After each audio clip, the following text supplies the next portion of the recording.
നമസ്കാരം. മിഡിൽ ഈസ്റ്റിൽ എന്തൊക്കെയാണ് പ്രധാനപ്പെട്ട വാർത്തകളെന്ന് നോക്കാം. ആദ്യമായിട്ട് പോകേണ്ടത് ഇസ്രായേലിലേക്ക് തന്നെയാണ്.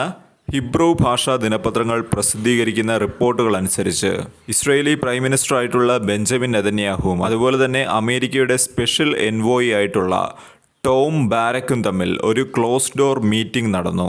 ഈ മാസം അവസാനം നടക്കാൻ പോകുന്ന ഡൊണാൾഡ് ട്രംപ് ബെഞ്ചമിൻ നെതന്യാഹു കൂടിക്കാഴ്ചയ്ക്ക് മുന്നോടിയായിട്ടാണ് ഇപ്പോൾ ബാരക്കുമായിട്ട് നെതന്യാഹു കൂടിക്കാഴ്ച നടത്തിയിരിക്കുന്നത്.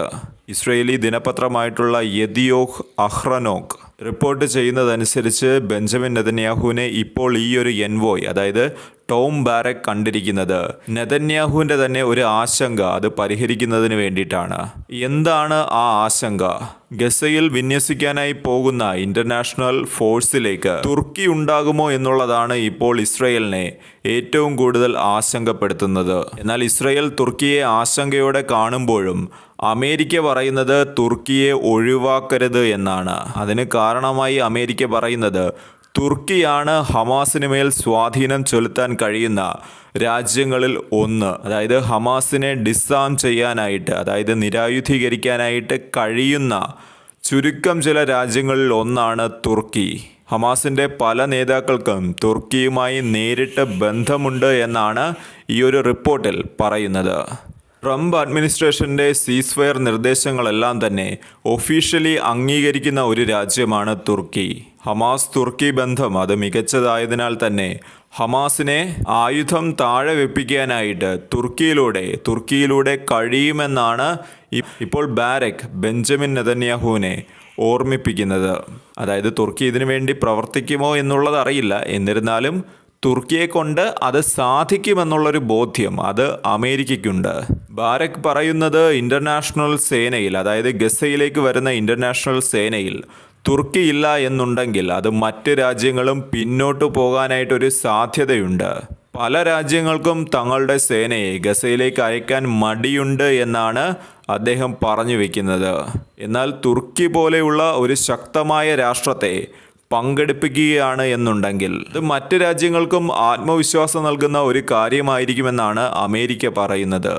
എന്നാൽ ഇതിനു മുമ്പ്, കുറച്ചു നാൾക്ക് മുമ്പ് ബെഞ്ചമിൻ നെതന്യാഹു നടത്തിയ ഒരു പ്രസംഗത്തിൽ പറയുന്നത് ഹമാസ് ഒരിക്കലും ആയുധം താഴെ വയ്ക്കില്ല എന്നാണ് ബെഞ്ചമിൻ നെതന്യാഹു പറഞ്ഞത്. എന്നാൽ ടോം ബാരക്, അമേരിക്കൻ എൻവോയി ആയിട്ടുള്ള ടോം ബാരക് ഇത്തരം അഭിപ്രായങ്ങൾ തള്ളിക്കളയുകയാണ്. ഇത് അൺഅക്സെപ്റ്റബിൾ എന്നാണ് അദ്ദേഹം വിശേഷിപ്പിച്ചിരിക്കുന്നത്. ഇത്തരം പ്രസ്താവനകൾ സീസ്ഫയറിൻ്റെ അടുത്ത ഘട്ടത്തെ ബാധിക്കുമെന്നും അദ്ദേഹം പറഞ്ഞു വെക്കുന്നുണ്ട്. അതായത് ഇസ്രയേലിന് ഹമാസിനെ കാര്യമായി ഒന്നും ചെയ്യാൻ കഴിയില്ല എന്നും എന്തെങ്കിലും ഒരു കാര്യം ചെയ്യാൻ കഴിയുന്നത് അത് തുർക്കിക്കാണ് എന്നാണ് ഈ ഒരു റിപ്പോർട്ടിൽ പറയുന്നത്. അങ്ങനെയുള്ള തുർക്കിയെ ഇത്തരം ഇന്റർനാഷണൽ സേനയിൽ ഉൾപ്പെടുത്തേണ്ട ആവശ്യകത എത്ര കണ്ടുണ്ട് എന്ന് മനസ്സിലാക്കിയുള്ള ഇടപെടലുകളാണ് ഇപ്പോൾ ടോം ബാരക്കും അതുപോലെ തന്നെ അമേരിക്കയും ഇവിടെ നടത്തുന്നത്. എന്നാൽ ഇസ്രയേലിൻ്റെ തന്നെ ചാനൽ 12 എന്ന് പറയുന്ന മാധ്യമം, ആ ഒരു മാധ്യമം റിപ്പോർട്ട് ചെയ്യുന്നത് വൈറ്റ് ഹൗസ് നെതന്യാഹുവിന് പ്രൈവറ്റ് ആൻഡ് ഷാർപ്പ് മെസ്സേജ് ഇപ്പോൾ അയച്ചിട്ടുണ്ട് എന്നാണ് ഈ ഒരു മാധ്യമം ഇപ്പോൾ റിപ്പോർട്ട് ചെയ്യുന്നത്. ഹമാസ് സൈനിക നേതാവായിട്ടുള്ള റയീദ് സാദ് അദ്ദേഹം കൊല്ലപ്പെട്ടതുമായി ബന്ധപ്പെട്ടാണ് ഇപ്പോൾ അമേരിക്ക നെതന്യാഹുവിനെതിരെ തിരിഞ്ഞിരിക്കുന്നത്. അമേരിക്ക പറയുന്നത് ട്രംപ് മുന്നോട്ട് വെച്ചിട്ടുള്ള സീസ്ഫയറിൻ്റെ ലംഘനമാണിതെന്നാണ് അമേരിക്ക പറയുന്നത്. അതായത് അമേരിക്കയ്ക്കും ഇസ്രയേലിനും ഇടയിൽ പല കാര്യങ്ങളിലും അഭിപ്രായ വ്യത്യാസം അത് നിലനിൽക്കുന്നുണ്ട്. അമേരിക്ക കൂടുതലും ഡിപ്ലോമാറ്റിക് സൊല്യൂഷൻ പുഷ് ചെയ്യുമ്പോൾ ഇസ്രയേൽ മിലിറ്ററി കൺട്രോളിൽ ഉറച്ചു നിൽക്കുന്നു.